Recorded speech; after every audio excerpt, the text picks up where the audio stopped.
كل ركن منك شيب ذبيت. علي علي علي فطور اللي برجلي شربة تراب منك للمقابر رحت رديت.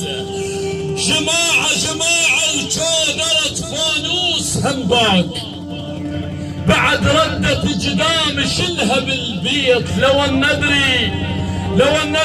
الندري شريكه وياي هالقاع كان حتى بمشيتك قمت لوليت.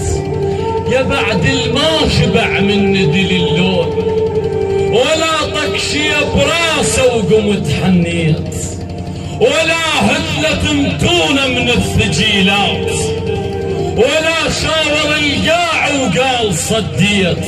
ما هو بنقاضها فزت القاع. النخل شمت مية وقال غطيت علي وسميته باسمك حاسب حساب وحشى قدرك يا حيدر ما ساويت. ولكن غفلة جو بوقت الاذان ولو وجه بوجه ما اهتميت. ما خلاني اقول ليش بد يوم عفبني وما يحب كلمة توازيت. يا المنزل الليل على الانفرعات يا قمر على الصريفة بكشخة ضويت. يا من تسبق الريح على اللي يحشمون وانا امك جاي احشم وانت ما جيت. مثل في الشجر خليتني اليوم تدمغني الشمس للقاع. الله يا عباس من طبل القوم طبالهم فطر السيف من الصوف. برقابهم الطايرت مثل الحوم وطار الهو يرقابهم متبهذل. عباس بس اسمه يهز جيش